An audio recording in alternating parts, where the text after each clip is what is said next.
Hello, hi, welcome back to my channel, my space, my energy. This is La Luna Ray and I'm Angela, and today I'm going to be showing you how I make my protection candles. Now there are about 400 different ways you can make a protection candle. I'm actually going to be showing you one particular way is fixing a pillar candle. So I love to make any kind of protection candle, honestly. I've done so many different kinds. But this is a great way to make a protection candle. I like this one in particular because it's a huge pillar candle and it lasts for a very long time. So let's get started. I'm going to go over some of the herbs that I like to add in my protection candles. Now I know for sure, I'm pretty sure that I've already done a video on protection herbs, and so I'm just going to go over these super quick. I'm not really going to get into them too much, but an herb that I'm going to be working with is agrimony, and you only need a tiny, like the ittiest bittiest amount of these herbs, okay? So I'm over here, I'm just adding them to a little wooden bowl that I have. It's such a beautiful day and there's like squirrels and everything just running around in the yard. My husband's also running around in the yard. He's working on the car right now, so you'll see him in the background.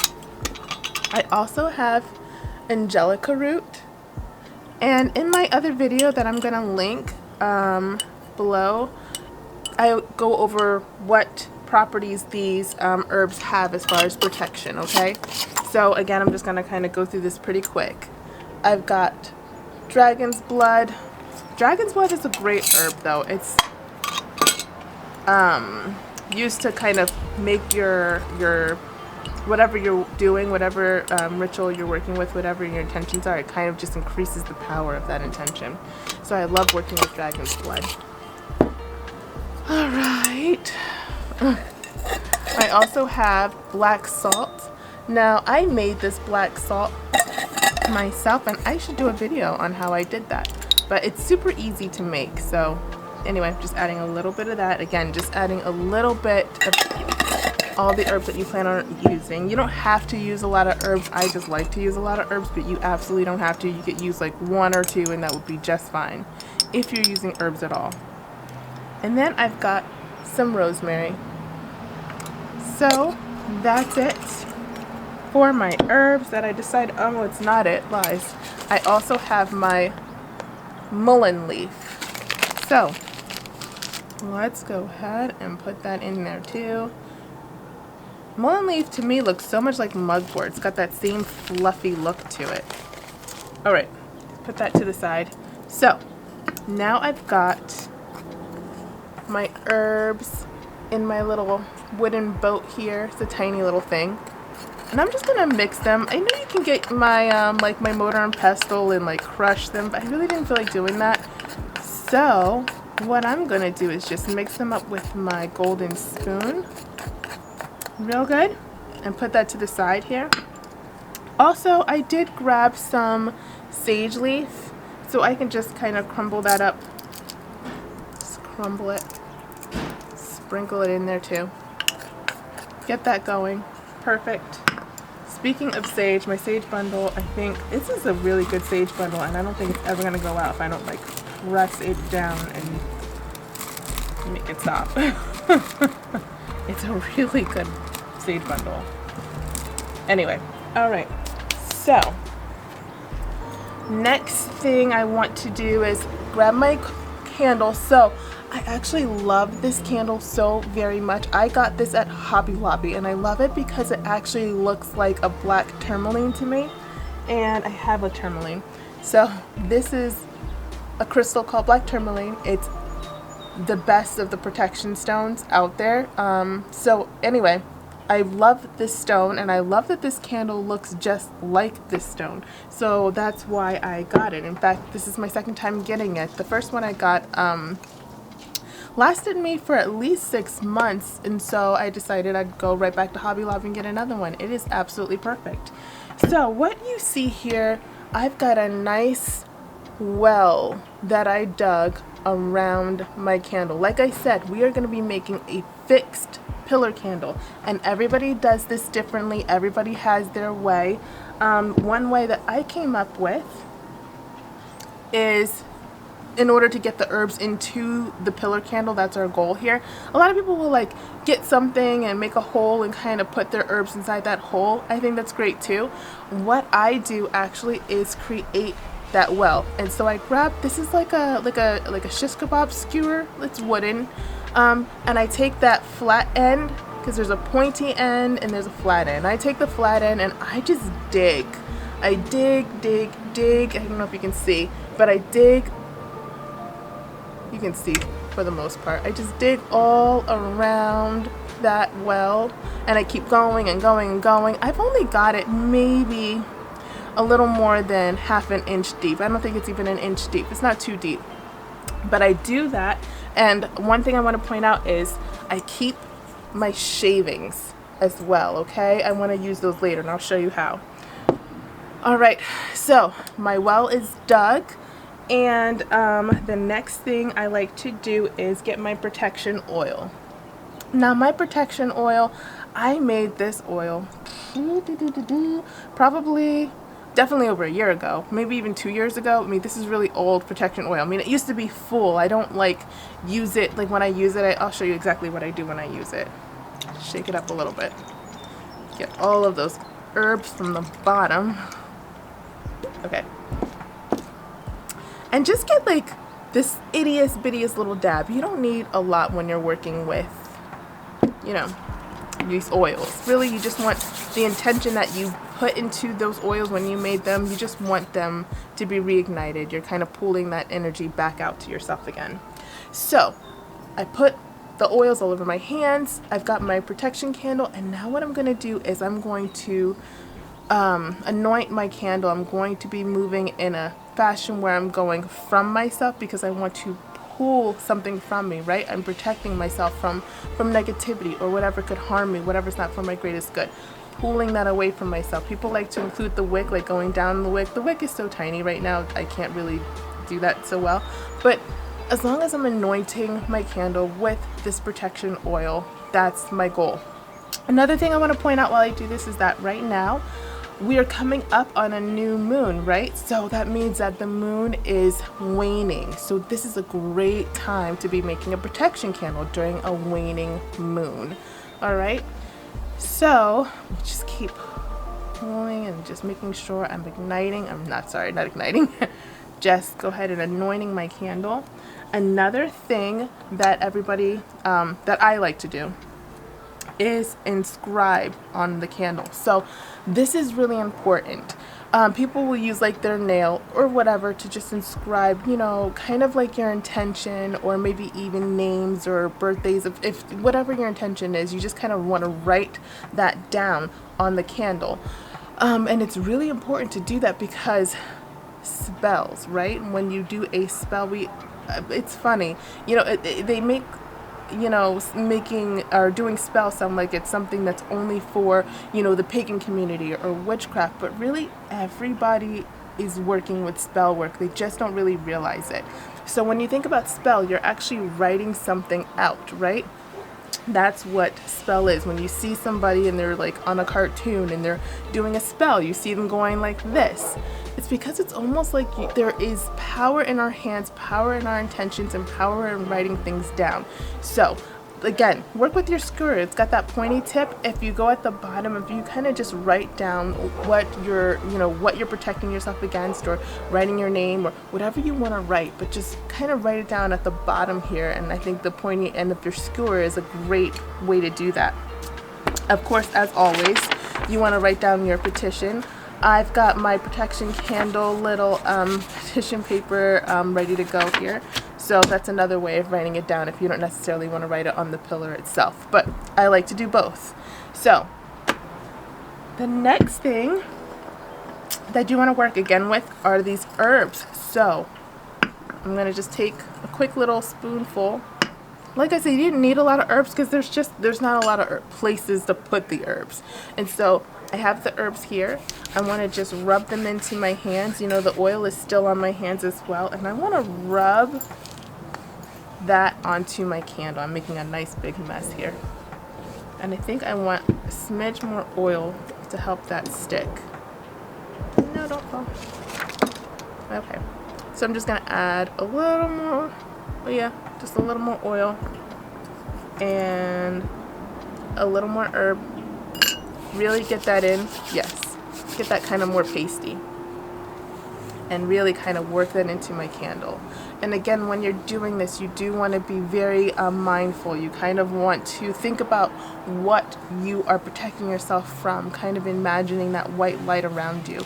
You're really thinking about, when you light this candle, what that's going to be representing for you. So you're really thinking about that, and again, moving in a fashion from you so that whatever it is you want to pull from you is being pulled from you. Okay, so that's working the protection oil and the herbs around the outside of this candle. Then remember that well. So this is the point when I will be adding the herbs that I have here. I'm going to be adding them to that well.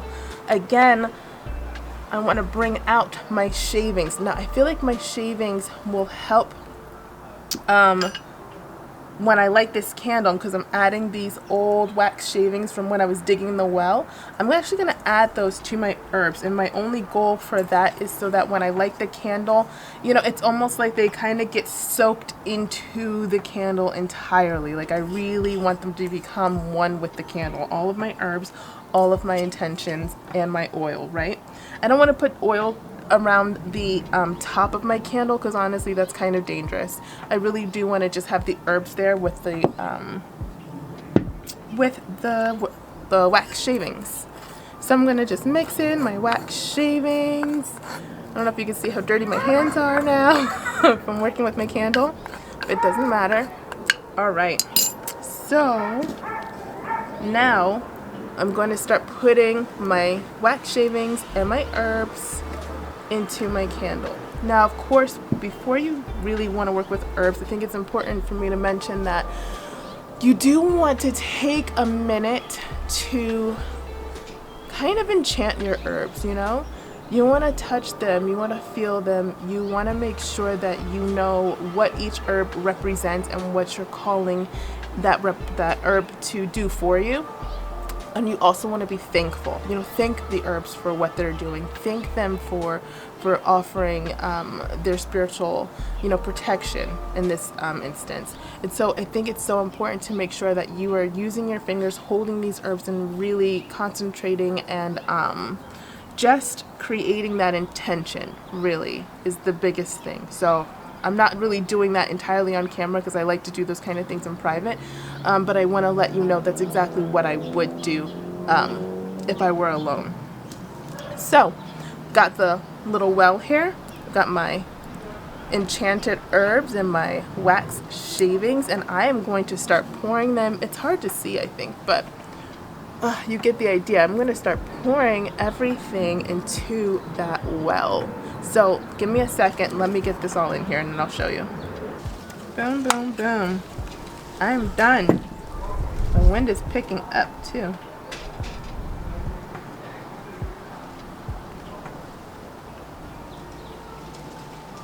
Nice. Nice. Okay. So I packed it down in there. You can barely tell, and I could probably even grab a few more herbs, but I used all the herbs anyway. So that's that. That is packed down in there. I absolutely love it.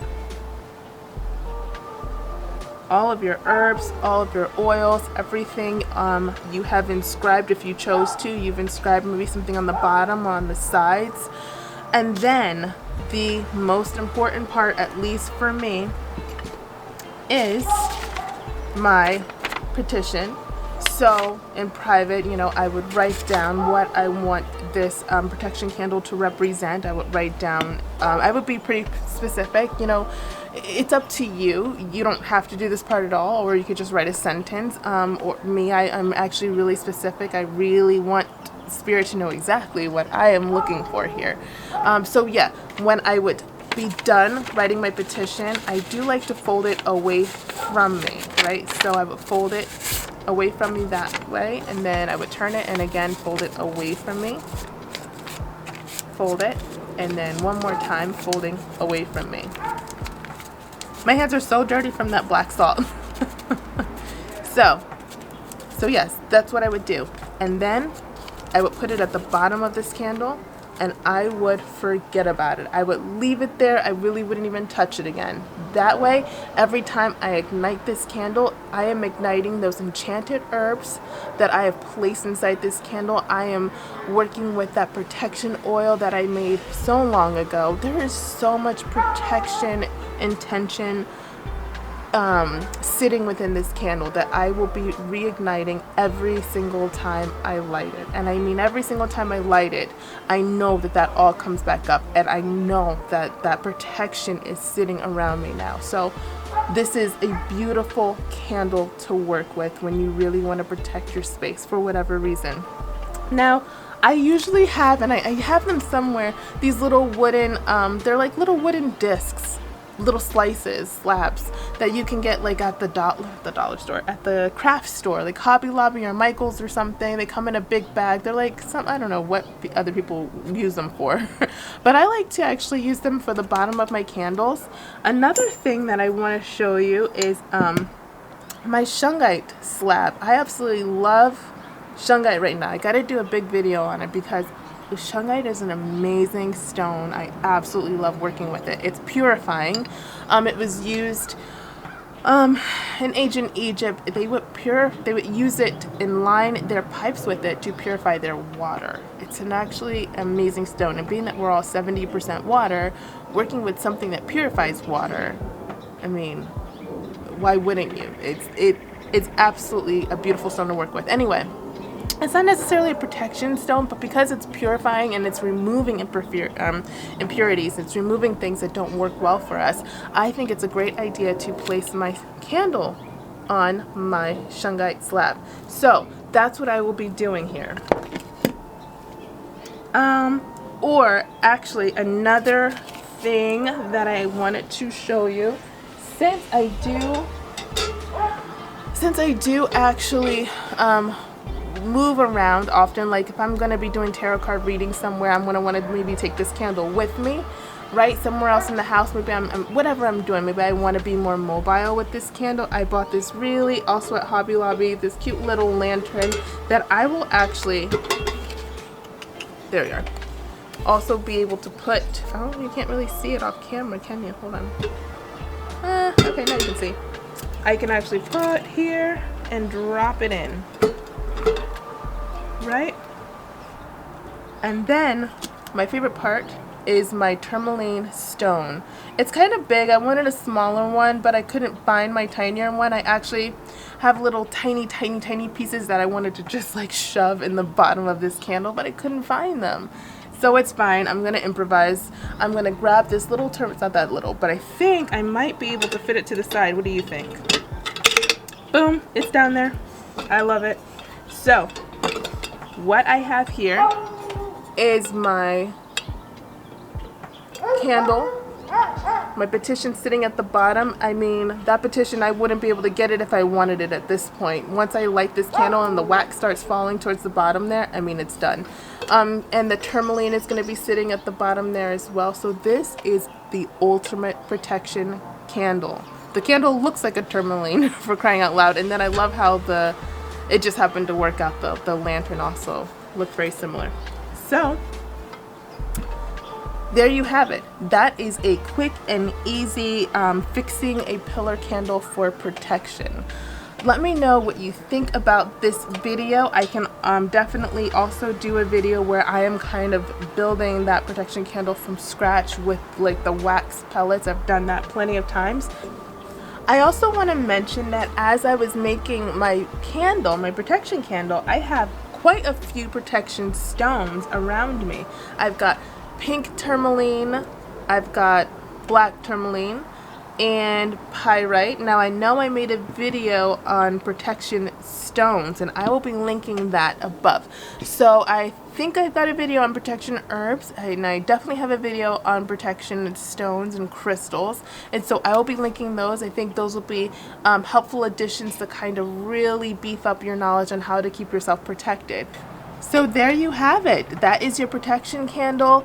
It is a pretty quick and easy way of creating a fixed pillar candle, much quicker than when I make my candles from scratch with the beeswax pellets and all the things. This is actually pretty quick and easy, and I think it's actually very, very powerful as well.